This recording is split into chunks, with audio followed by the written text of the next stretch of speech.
what I prefer is if you're going to pitch a story, like just give me a couple sentences about it real quick so I can just get to the point. Welcome to Media Coffee, the podcast by PR Newswire, a Cision company. I'm your host, Sami Saad, and in this series, we explore the latest trends and best practices in the world of PR, communications, and media. In today's episode, I'm joined by Nicole Schuman, the managing editor of PR News.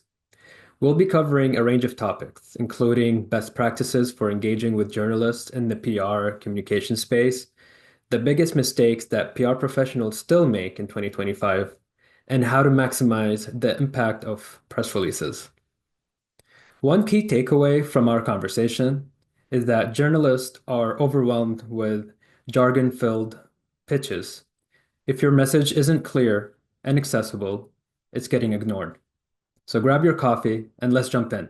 Hi, Nicole. Thank you so much for joining us. How are you doing today? Thank you. Thank you for having me. Doing okay. Doing okay. Awesome. So let's begin by, your background. Can you tell us how you got started in journalism and what led you to your current role as a managing editor at PR News?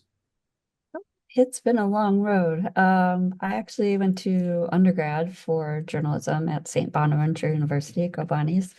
Um, and the first couple of years of my career, I actually worked in PR and marketing, communications role for nonprofit, a couple startups. The area I lived in, it was hard to get a journalism job back in the day. But I was always writing on the side. I was always doing freelance, whether it was for my local school board or features for the local newspaper. I think one of my favorite pieces I wrote was on a pinball club in Buffalo, New York. So I was always, trying to keep up. I always kept chasing the journalism dream. I worked in social media for about 10 years. So that actually helped bring me to New York, where I expanded my network. And I started with PRNEWS in 2019 as a content manager, really reporter, but that was the title they gave us. And worked my way up from there to senior editor, and I became managing editor about a year ago. So it's a organization that's been around for a long, long, long, long time, and started out as a little newsletter, and now we're a big website with events and newsletters and articles and all sorts of things. So just goes to show, don't give up on your dream. It will come around when it's supposed to come around. So yeah. Absolutely. Yeah. Congratulations on becoming the managing editor. That was just recently. So yeah. And so as your current role in PR News, have you observed any trends that you've, seen in the last couple of years that you'd like to share with us? Oh, I mean, so many things have been changing thanks to technology, as they always do. Obviously the advent of AI has changed a lot of the processes for PR, and for PR practitioners and communicators, from content creation to press release distribution to media lists to all sorts of things. Last year around this time, I was getting a ton of press releases that I know were written by AI. You can just tell after I'm a sure. certain but bout of seeing them quite a bit. But that seems to have died down. I think people get to know and how to use platforms and what they like about them, what they don't like about them. And people are kind of honing in their skills a little bit there now. Other things I've noticed, obviously it's been a couple years since the real depths of the pandemic. In person's definitely back. I've had more coffee meetings and things than I have, for a long time, which is nice because you really get to know people on a certain level and personally. And if you have time for that, it's just a nice way to connect and kind of see what people are concerned about, or, what they're working on. It's great for story ideation. Um, and it's great just to, get to know people beyond their titles in the industry. So that's been really great. And a lot of companies, over the past like probably 5, 6 years ago, they were more getting into online newsrooms on their website. It seems like a lot of people are now obviously shifting to LinkedIn, and putting a lot of their company information there, creating newsrooms there in terms of, they're sending out newsletters. They are putting together, different videos of their CEOs, of leadership statements, those sorts of things.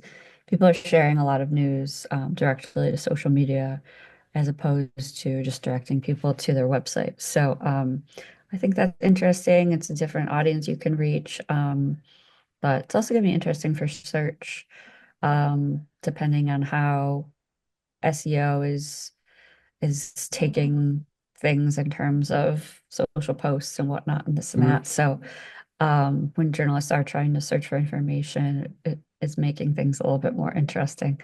So those are just a few of the things that I've been seeing.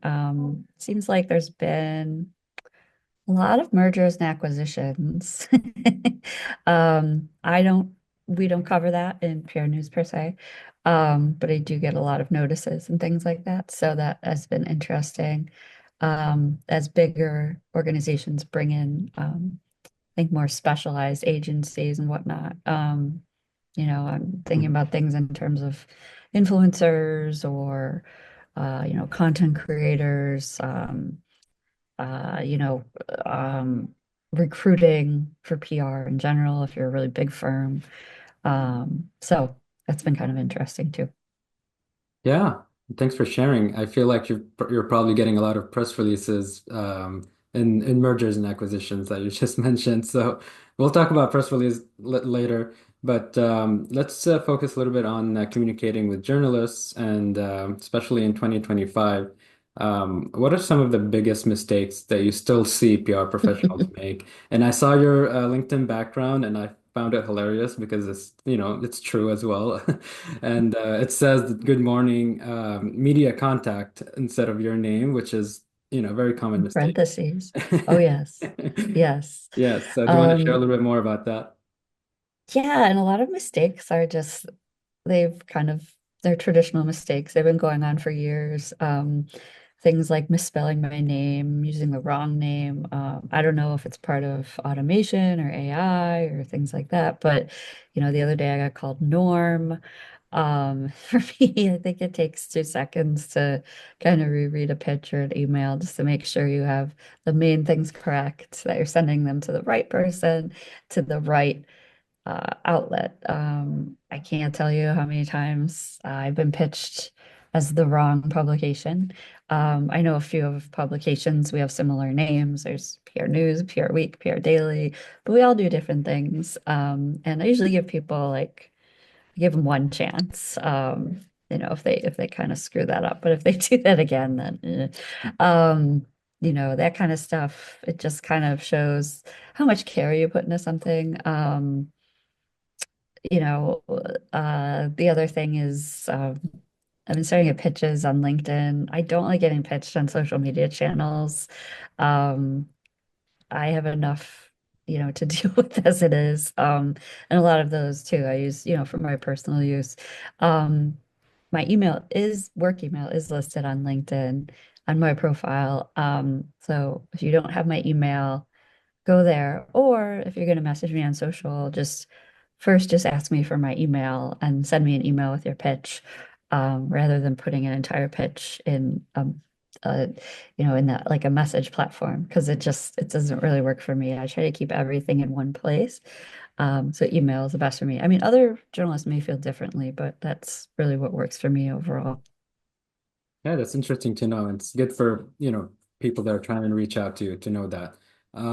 So let's talk about what are the, best ways that you can build a long-lasting relationship, a fruitful relationship with a reporter. Do you have Well, any first advice off, on spell my name right. I will remember that. number one? It's not an odd name to spell. Second of all, know what I write about. I can't tell you the number of pitches I get that have nothing to do with what I write about. pitches for art or pitches for fragrance, which I enjoy, but it, it just has nothing to do with me. So more than likely, those always go in the trash. Um, that's what I, and also too, if I'm meeting with someone in person or doing um, just a Zoom call, it really like goes the extra mile when they're like, oh, I saw what you wrote about blah blah blah that really resonated with me, or I learned this from this. I mean, flattery, will get you everywhere. But it's just nice to know that someone took extra time to do a little bit of research on what you actually do. So that really helps. Lasting connection. If you pitch me something, please don't follow up with me every day for the next week. Give me space. We have a lot of email. Everyone has a lot of email, and we have a lot of things going on. So Yeah. when you do that over and over and over, it kind of almost, I know people aren't doing it on purpose, but almost serves as a disrespect to everything else we have going on. And that's kind of a big turn off for working together in the future. So yeah, just Yeah. just be yourself and be chill, and that's really goes a long way. Let's talk about story mining and where do you develop your ideas for topics, stories? Do you have an editorial calendar and so on?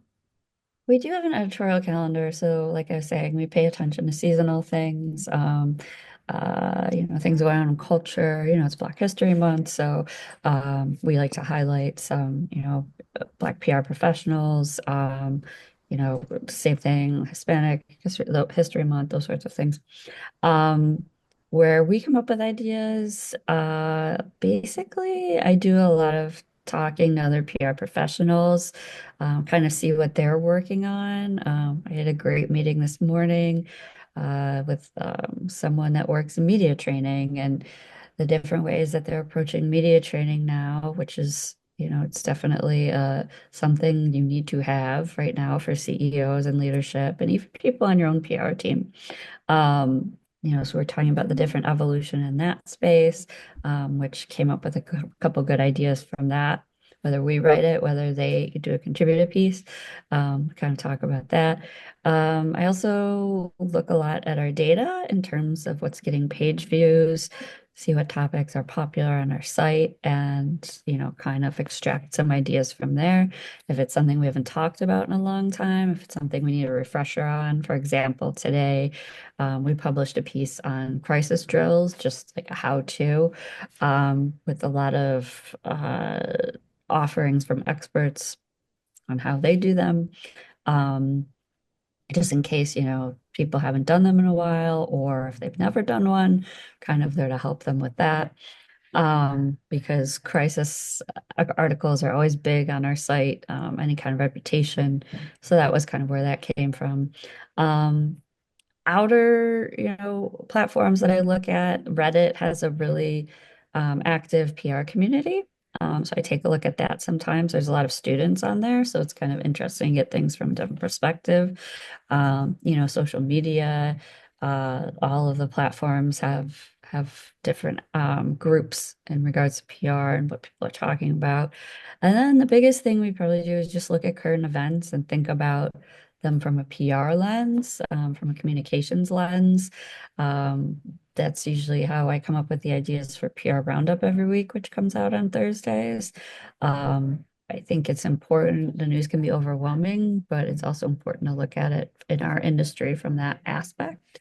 Because I think a lot of people are dealing with a lot of the different things, on a different scale, that are going on in the news and need some guidance as to where to go PR wise.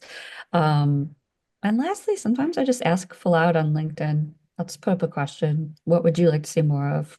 What would you like? What have you seen enough of? What are some things that you're looking at right now or working on? So that's, that's where a lot of what we talk about comes from. That's awesome. So there's multiple ways that you source your stories from, obviously. What about press releases? What is your take on press releases?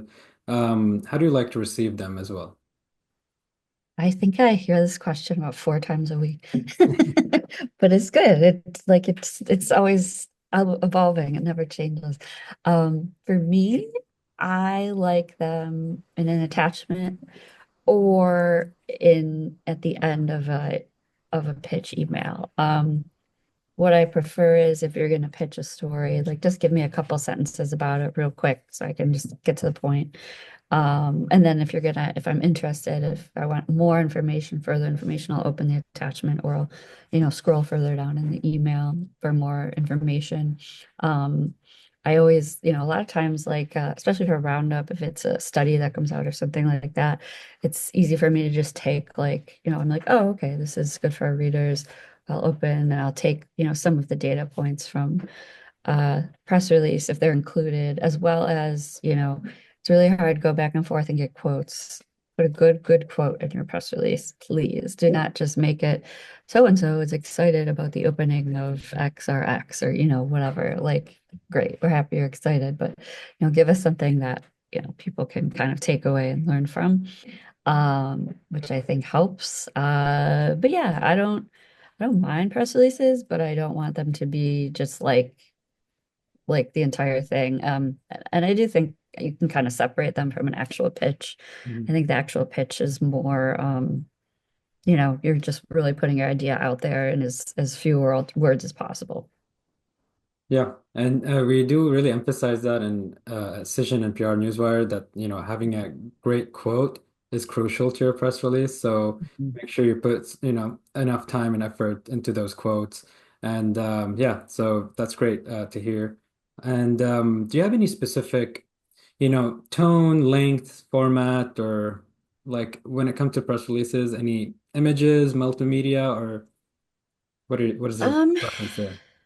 if it's an event or if it's for a product or something like that, I do like if images are included.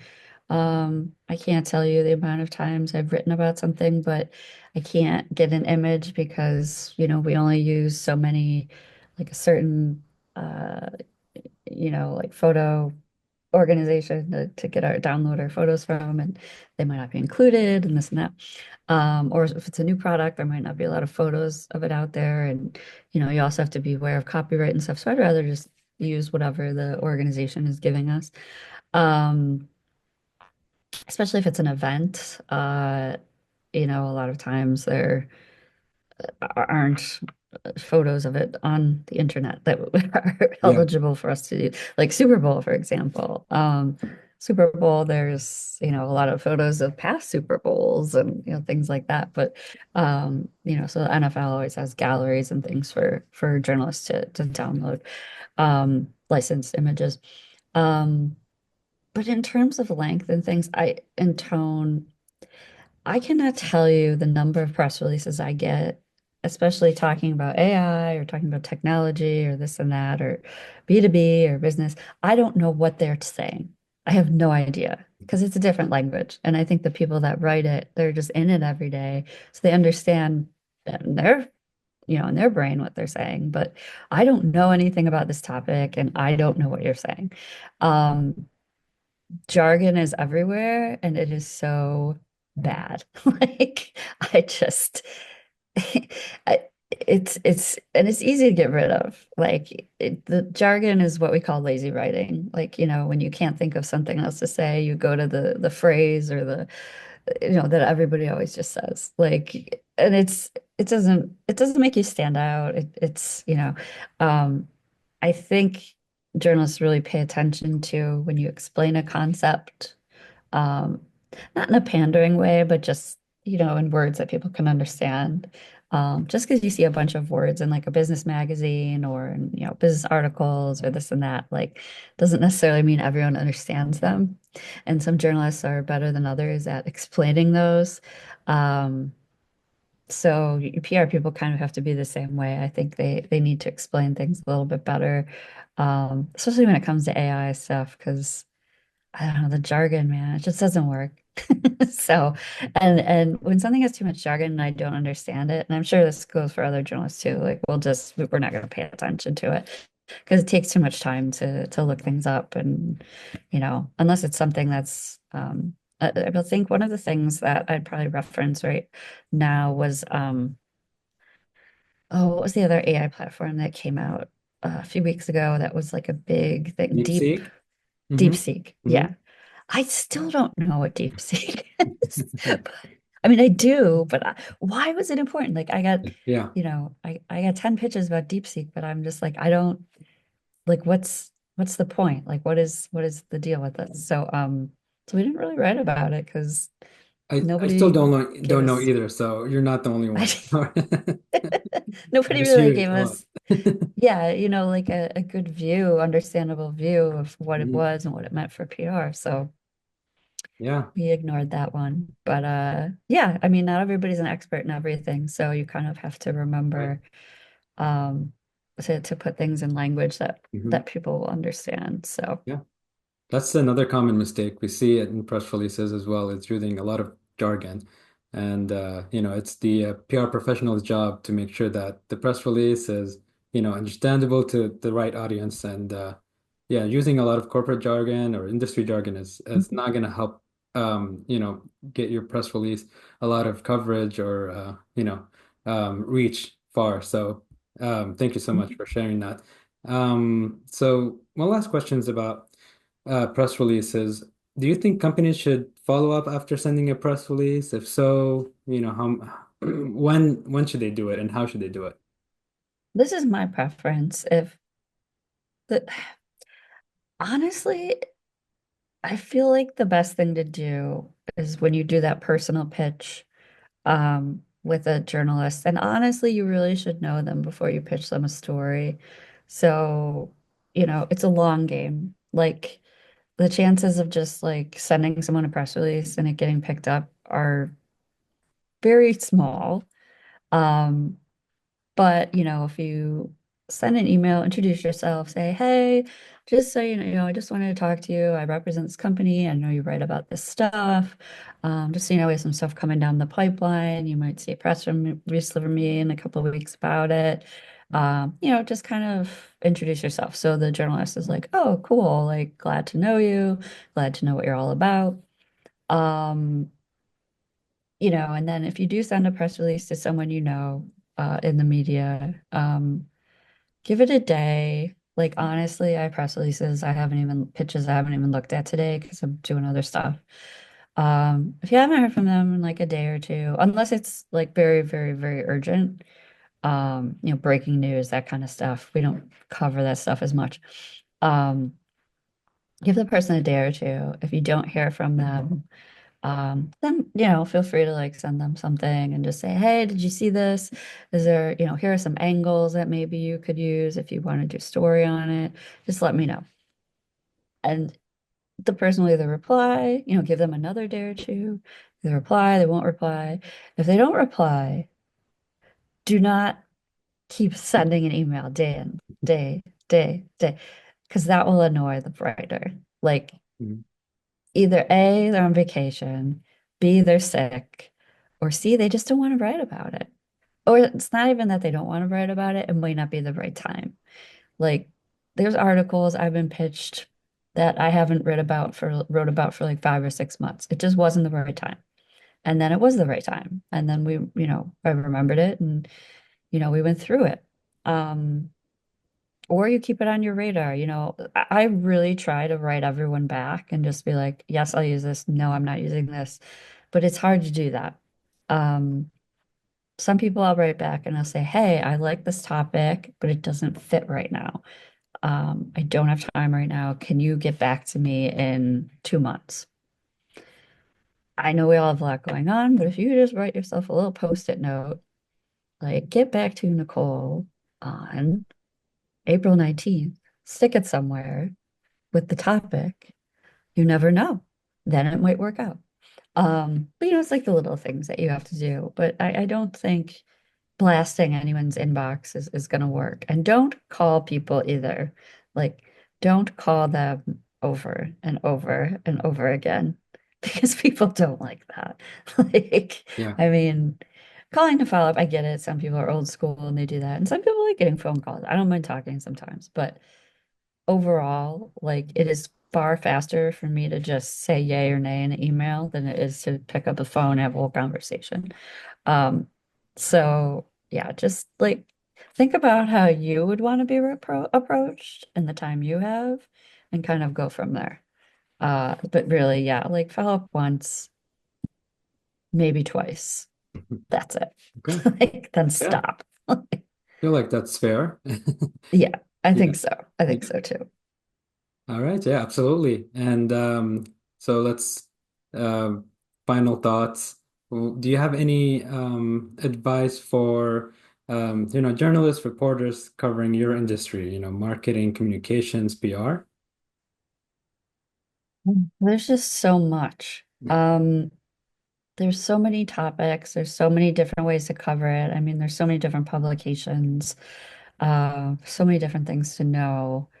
Um, I would say like try to focus on one niche, but also you don't want to corner yourself too much. Like I know some people that purely write about CTV or, they purely write about DEI. And I get it, that's good.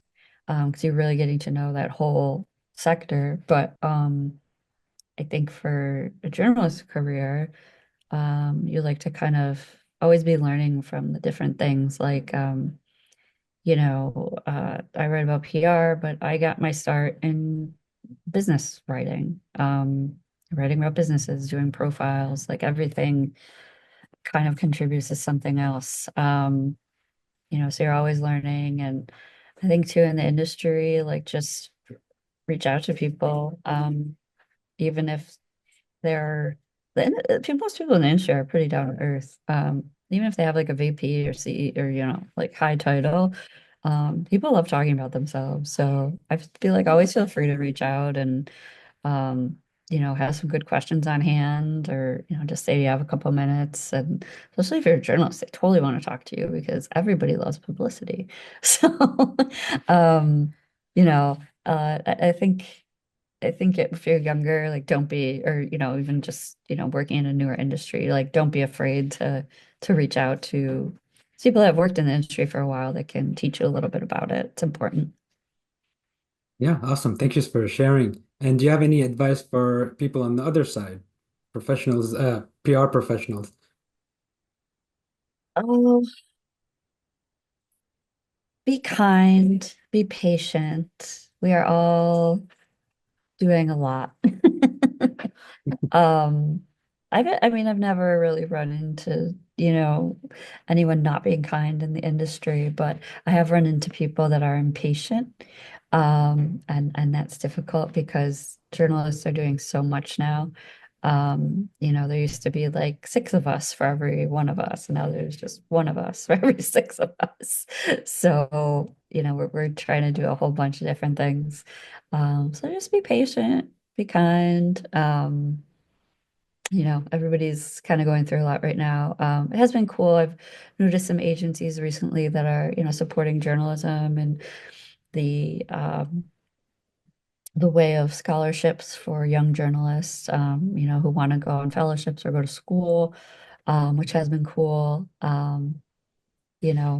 Supporting, their safety, their access, things like that. I think it's important because we all need each other. So that's what Yeah. works. Awesome. And this is a fun question. I read it on your LinkedIn. It's a viral story that you worked on. So I'll just let you talk about it. But what is Dingus Day? Well, that's one of my favorites. That's from years ago. So I'm of Polish heritage, and Dingus Day is a Polish holiday. We basically call it the Polish St. Patrick's Day. It's the day after Easter, also known as Easter Monday, and it is mostly a Polish American ideal. But there's big parties in Buffalo, New York, where I grew up. There's big ones in Chicago, Detroit. And it's just like a big party. There's a lot of polka bands, there's Polish food, a lot of beer.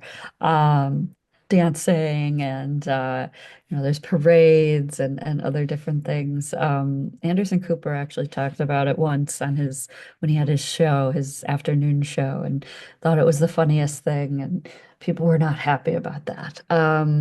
So because it's just it's a fun heritage holiday. But yeah, it's a fun time for people to just kind of let loose after the Lenten season and um, enjoy food and having a good time. So I just wanted more people to understand what it was. Yeah, that's awesome. Sounds like a fun time. I mean, something I would be interested in going and attending.